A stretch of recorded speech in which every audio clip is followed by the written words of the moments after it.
Hi and welcome to Literary Hype. I am Stephanie, your Literary Hype Woman, back from New York Comic-Con with a massive book haul. I learned my lesson last year and did not try to put them all into one big suitcase because last year I did break my suitcase with my 81 books that I was bringing back. So this time I have 1, 2, and 3 suitcases that are primarily books. So let's see what I got.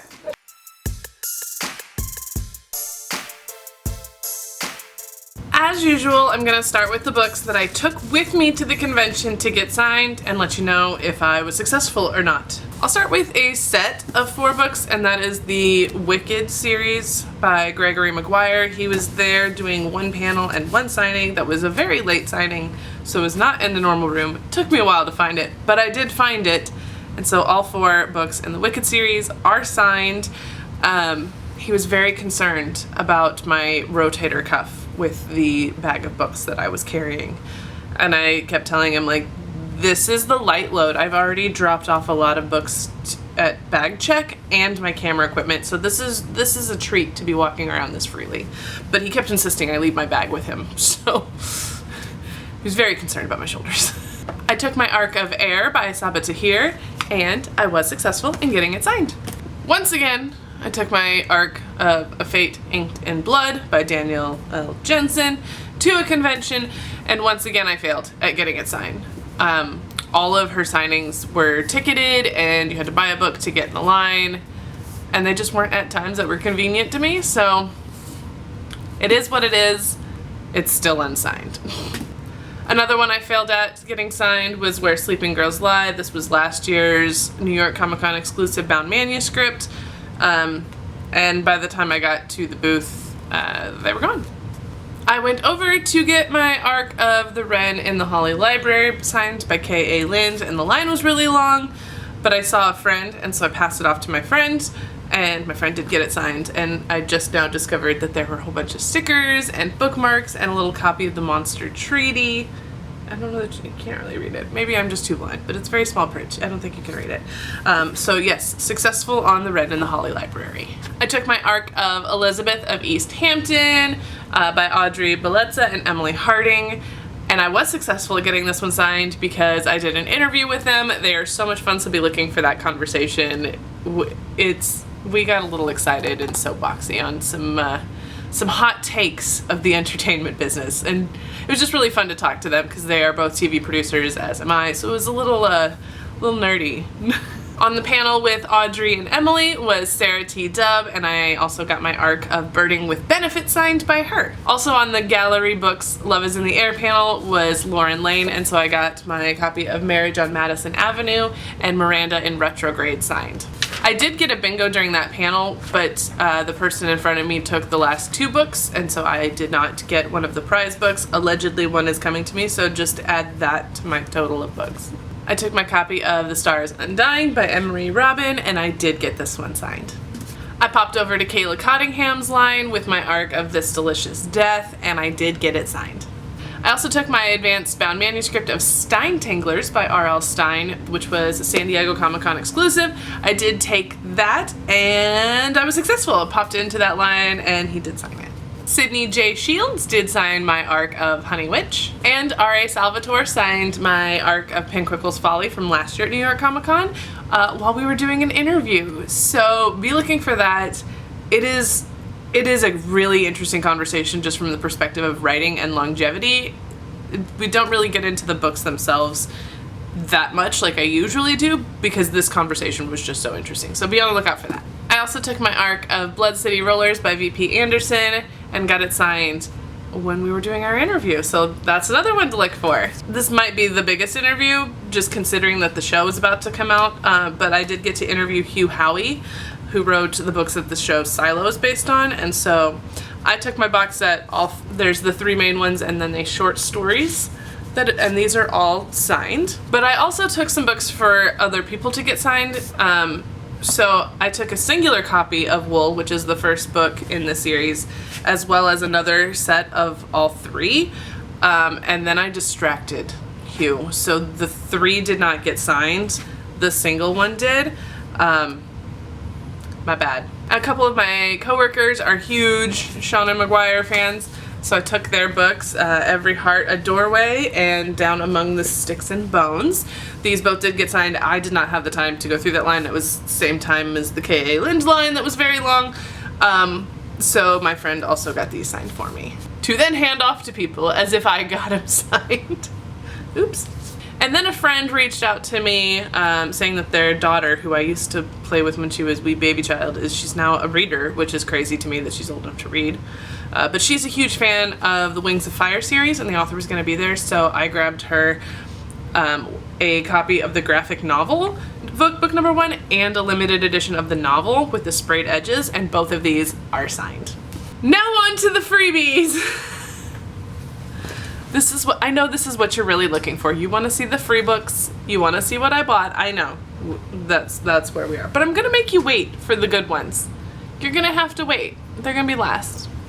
One of the first places people go to for freebies now that I have talked about it so much and like told everybody like go do this is the Book Oracle over at the Penguin Random House booth. Book Oracle is, they've got a couple iPads set up, or you can do the quiz on a QR code on your own phone. And it puts you into a different court based on your answers, and then they give you a book recommendation for that court. So I was successful in getting all 5 of the courts. First day I got Court of Nightmares, which was At the Bottom of the Garden by Camilla Bruce. Court of Dreams was Watermoon by Samantha Soto Yambo. Court of Scholars was We Shall Be Monsters by Alyssa Weeks. Now the first time I got Court of Wits, I did not walk away with the Court of Wits book because they were talking about one that is, they called it early 2000s YA dystopian nostalgia vibes, and also like great for fans of Iron Flame and Fourth Wing, and I was like, I hope it's that one, and so they gave me that one. So this was actually the Court of Warriors book, and it is Silver Elite by Danny Francis. It's a dystopian romance series. So I'm very excited. If it's anything in the vein of Fourth Wing and like old school dystopian YA when that was first becoming a thing, I'm probably going to love it. And it's kind of a chunker, so I'm excited. The actual Court of Wits book was Homegrown Magic by Jamie Pocton and Rebecca Podos. Normally they would tell you about the books, but it was like really chaotic. So it was like, take your book and get out. People were trying to just get out of the way. One of the most fun ways to get a book for people who are competitive like me is the code word drops. However, I also hate them because the signal in that venue is so bad. Like as soon as you walk onto the show floor, you have no signal. You have to go back out into the Crystal Palace to get anything to load and then like run in and hope that nobody saw it first. First world problems, I know. But the code words, some of the booths had a code word that was good all weekend long. Some of them had a certain supply per day, and so like a lot of people raced to get those first. It really just depended on the booth and how they were running it. Some of them were limited to 2 copies per day. So it really just depended on the booth and how they chose to run things. However, I was very successful in the code word giveaways this year.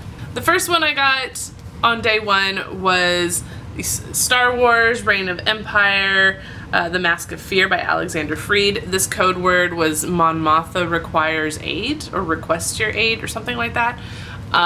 And I literally ran over there, and so I was out of breath, and I was like, and so do I. So they gave me the book. Another code word at the Penguin Random House booth was I'm Invoking the Covenant, and that got you a copy of The Staircase in the Woods by Chuck Wendig. I initially got this for my boss, and then my boss told me she doesn't like horror. She likes his sci-fi. So she will not be getting this. But in showing one of my friends my updates for the day, she said that she would also like that book and to buddy read it. So I got a second copy on another day. That's the fun of the code words that don't change. You can acquire extra copies for your friends if you are fast every day. Orbit was one that had a code word that was good all weekend long. However, I went there first thing on Thursday, and the worker there, Ellen, she's fabulous, she told me about the book, and I said it sounded good and asked if it was a giveaway, and she's like, well, it's technically a code word, but the code word isn't up, so just here. So I got it a little early, so I don't even know what the code word was. It has something to do with ravens. Anyway, The Raven Scholar by Antonia Hodgson It is a chunker. It's a chunker, but it's real pretty and it's purple, and I don't remember what it was about. All I remember was that when she talked about it, it sounded really good, and so I'm excited for it. Saga was one of the booths that did have a limit of 2 copies per book per day. And so the first day I was with someone who had been told about it, but the person who told them couldn't get there, so we ran over and the code word was sparkling, and we got a copy of The Gentleman and His Vowsmith by Rebecca Ide. So my friend and I got the 2 copies for the day. Very exciting. The number of times I got to the booth and was just shy of getting this one was annoying, because I would literally say it and they'd be like, yeah, and then turn around and they were literally handing it to someone else who had just beat me by like 30 seconds. And that was The Last Dragon of the East by Katrina Kwan. I did finally get it on Sunday, I believe. So it was the last day, but I did get it. Saga also had a code word drop for 6 of these tote bags for Vilest Things by Chloe Gong. So when I missed out on the books, one day I did get the tote bag, and I was going to give it to JC Lee because she didn't have room in her suitcase for a book, but she did have room for a tote bag. And then I forgot to give it to her because I am the worst. But I will get it to her somehow. I'm sorry, JC. Fierce Reads and Wednesday also did a few code word drops. I missed out on a couple of them, but I did manage to get 2 of them. One of them being because my friend just said fierce now and took off running. And so I asked someone to watch our stuff while I followed her. So that's when we got I Am the Dark That Answers When You Call by Jameson Shea. I believe I have the arc of the first one of these maybe, but I believe so. So I needed the second one, obviously. There was also a code word for Don't Let the Forest In by C.G. Drews, which I needed this book for reasons that I should not say, just in case I post this before the end of October. But there are things coming out for this book that I can't talk about. And no, it's not an interview this time. There's other things. And then I got a message about a code word drop for a very highly anticipated book.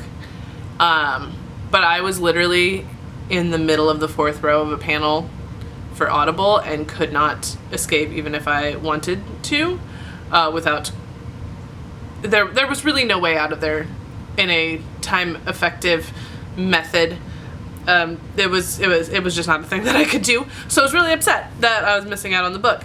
But then one of my lovely friends who had already acquired the book from the Romantasy brunch went and got the code word. So that was Arcana Academy by Elise Kova. This is also a chunker. There's a lot of chunkers this year. Got arcs of this that are signed at the Romantasy brunch. I did not buy a ticket to that. I did not go. So to have a friend who would get that and share it with me was quite liked. Thank you. The Penguin Random House booth also does a lot of ticketed signings and giveaways. The tickets are given away first thing in the morning, and then you have to come back during the time slot to get your books. So here's what I got from that. Got The Teller of Small Fortunes by Julie Leong, who was signing at the same time as The Village Library Demon Hunting Society by C.M. Wagner. Servant of Earth by Sarah Hawley, and this is a really fun ARC edition that's very shiny. Thanks to Laura for grabbing that for me because it was literally happening while I was in my panel. Star Wars Inquisitor, Rise of the Red Blade by Delilah S. Dawson, a friend of the podcast. Homeland by R.A. Salvatore, which is part of the Legend of Drizzt Dungeons & Dragons series. And an arc of Grady Hendrix' upcoming book, Witchcraft for Wayward Girls, which he did sign. I also had a ticket for the signing for the Pop Manga sketchbook, but the line was moving really slow and I had places to be. So I just got the book. I did not get it signed. Scholastic had an in-booth signing for my good friend Ryan LaSala, so I popped over to that, and they gave you the option of which book you wanted. So I already had Beholder, so I picked The Honeys. I only made it over to the Blackstone booth for one of their drops, and that was for The Shiver Tree by Holly Searcy. Penguin Random House also had some drops that they did throughout the convention. Some were scheduled ahead of time, some were checked back the night before, and then some were mixed up because their website wasn't working effectively the first couple days, which was kind of a bummer. So we were all looking forward to Wind Weaver, which it said was going to drop on Friday, but it actually dropped on Thursday, so we didn't get it. So that was sadness. But there were some other books that we did get that I'm very excited about. This Is Not a Game by Kelly Mullen was part of the, I believe this was the thriller pick one of 3 options. So this is the one I got. In their Choose Your Mind Meld drop, I picked the Haruki Murakami arc for The City and Its Uncertain Walls. And probably the prettiest book that I got for free at this whole convention was this special edition of The Wizard of Oz, which has a very shimmery Oz on the front, but look at the pages. There are flying monkeys on the pages. It's so pretty. Like, the other Stephanie and I were very excited to get our hands on this. The team over at Simon Teen had a few drops throughout the day. Each day, usually there was one at the start of the day and then one, maybe two more throughout the day. I did not make it to very many of them, but I did get a few, including The Storm Singer, which I just so happened to be walking by when they were doing that drop, by Sarwat Chadha. Hopefully I said that right. A Bird of a Thousand Stories by Kiash Monsef. I know. I was reprimanded a few times for the fact that I don't think I actually have this book yet, so I had to pick it up, and that is Scythe by Neil Shusterman. My apologies. I don't know. I got an arc of Love at Second Sight by F.T. Lukens, and I got an arc of All Better Now by Neil Shusterman, which comes out in February. I'm real sad that it got, like, just even with being in a plastic bag for protection, it still got a little dinged up, so that's sad, but I got the arc, so it's all better now. On the adult side of the Simon booth, there were some ticketed giveaways, and so I landed Scorpica by G.R. McAllister. I'm very excited about this one, and that is The Trouble with Anna by Rachel Griffiths. Spark of the Everflame by Penn Cole, which, look at this cover, it's so shiny. Feeders by Matt Serafini. And probably the one I wanted the most out of the giveaways this year was The West Wind by Alexandra Warwick. The first book in the series has been very popular in my store, so to get a hold of the second one so that I can grab that first one is going to be very exciting for me. The Macmillan booth also had some giveaways with signings, so I did jump over there a few times, and that includes Alter Ego by Alex Segura. I also got a signed arc of John Scalzi's When the Moon Hits Your Eye, which, not gonna lie, the whole reason I did try to get this is because he was in the line at the Gregory Maguire signing, which was the line was held up because of an arc drop in signing, and so he was literally sitting there reading this giggling, so I figured if it makes him laugh after how many times he's read it, it's probably worth picking up. One of the more aggressive book drops was the arc of Carissa Broadbent's The Songbird and the Heart of Stone. Like, there was literal pushing and shoving over a book, over which line was the correct line. Like, just, it's a book, people. You did not need to push. You did not need to name call. Get over yourselves. End of soapbox. Libba Bray was signing arcs of her new book Under the Same Stars, which I really wanted to get a hold of this book, but also her line was not moving because she's very chatty, and I saw this happen multiple times where she was signing and she was very chatty, very talkative, which is fine. I'm sure she loved getting to talk to people. I'm sure they loved getting to talk to her. But I had other things I needed to move on to, so I did turn in my ticket and just get the book, and it is not signed. And then another pickup over on the Fierce side was The Summer Ate the Rich. This was just a regular old book drop that was scheduled. And then Tor had a panel where they go over some of their upcoming books, and then they give out copies of them or arcs of them afterward. I initially walked out with a horror book, which I don't read a lot of horror, but I did find someone outside the door who does like horror and had a copy of The Night is Defying, which is the sequel to The Stars Are Dying. I believe that's the title. I could be wrong, but I think that's the title. It's a very pretty book, but I also have the arc of that one, so Chloe C. Peñaranda. I needed the second arc, so now I got it. One of the better kept secrets on the first day was the Harper Alley giveaways. People had seen Ava Reed's post that her arc was going to be at New York Comic Con, but there was no word on where that would be. But there was a wee little note in one of the New York Comic Con official emails that said that Harper was giving away books at 11 a.m. every day. So that first day, a few of us did go over there right away and snagged Ava Reed's arc for The Fable at the End of the World. This was one of the ones that was very hot, and when people figured out that's where we got it, the subsequent days were a lot more chaotic.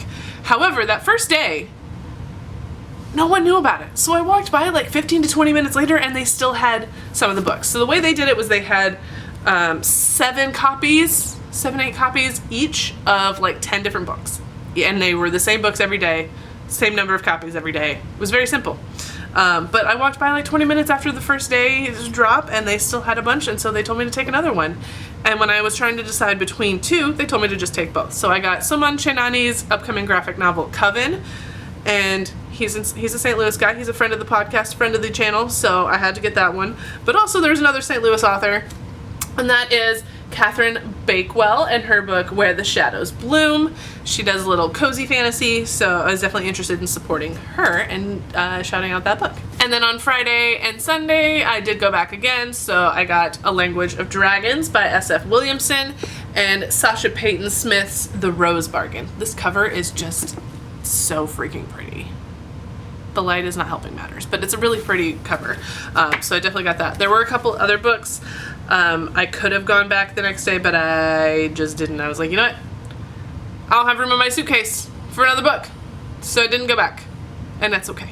And now for the book that was the #1 topic of conversations in lines and people trying to get a hold of. Tor this year did a buy a book, get an ARC.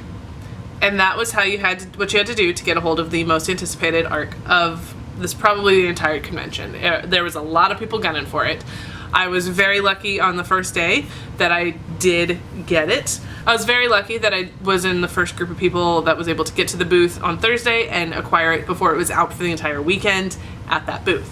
So I bought a copy of A Song to Drown Rivers by Anne Liang because I love all of her YA books, so I was very interested to see what she does. Plus the pages are real pretty, and I'm a sucker for pretty pages. So I bought that in order to get V.E. Schwab, Bury Our Bones in the Midnight Soil. Everybody was going for this. Everybody was going for this. But I did get a copy for myself. One of my friends did ask about a couple other ARCs that were available in the buy one get one purchase setup. So I did buy a copy of January's by Olivia Blake for my friend so that she could get the ARC of Gifted and Talented, which I have debated reading before I give it to her. We'll see what happens. But my friend also really wanted the V.E. Schwab ARC. Like really wanted it. And so when I found out that there was another place that had some copies, if you purchased a copy of another V.E. Schwab book, then you can get the ARC. So I went and bought myself a copy of The Invisible Life of Addie LaRue, because somehow I think I have avoided actually buying a copy. I read a digital ARC and never actually got a physical copy. But I did do that in order to get my friend a copy of V.E. Schwab's Bury Our Bones in the Midnight Soil. So I did come home with 2 of them, which is why the lovely gate agent at Delta put a fragile sticker on my suitcase because I had to check it. The plane was very small, so I had to check it, and he put a fragile sticker on it because I was like, but these are special books. So thank you for caring enough about my books to put a fragile sticker on them. They are still dinged up a little bit, but that's just what happens with conventions.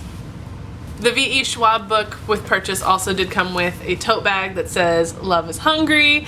So I've got this for myself as well. Very excited. I got a tote from Nightfire for one of the purchases. At the Voyage into Genre panel, they gave out tote bags that said my con is booked, which these are nice because they do have the flat bottom. However, they aren't the sturdiest of materials. So I would really like one that is flat bottomed and also sturdy material so I can carry my books effectively. Please and thank you to anybody who makes merch. While we were in line for the Harper Alley book drop, the other booths around us started getting wise to it and would come over and talk to us. So Dreamscape came over and gave us these cute little audiobook tote bags, as well as some stickers that say Book Goblin, and it's very sparkly, and shh, I'm reading. I also got a bookmark from Saga Says that Savannah designed. Yay, Savannah. I did the Dune experience, so I got a big old Dune ring. It's very hefty. Like, this is a hefty sucker. And this year's official lanyard is One Piece, which is bookish.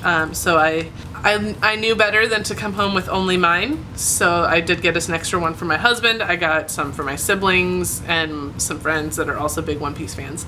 So I will not get jumped the next time I see them and I happen to be wearing it. And also at the Book Oracle, they give you a pack of cards depending on your court, which gives you book recommendations in that vibe. So drum roll. That means the total of books that I came home from New York Comic Con with was 83. 83 books.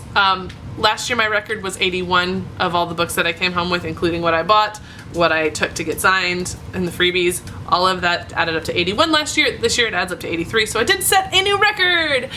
I also need to learn some self-control, apparently. Apparently, when they say free book, I need to learn to not just literally sprint. I did literally sprint for a few of them and did not get them, so I have a problem, and it is acquiring books. So maybe by next year of New York Comic Con I will have learned some self-control and I won't come home with 83 books. Maybe I will. Maybe it'll be 90 next year. Who knows? Who knows? Anything is possible. But thank you so much for watching this massive book haul from New York Comic Con. Shout out in the comments what you're most excited to see more about later on when I get around to reading some of these, what you want me to move to the top of my TBR. Give me your thoughts down below in the comments. And if you have not already subscribed to the Literary Hype YouTube channel, make sure you do that. It's very important. It's very helpful. So please do that and hit the like button on this video as well. Don't forget to share with a friend. Share with a friend who wants to see what books are coming out in the near future. Thanks so much for watching. I'll see you next time.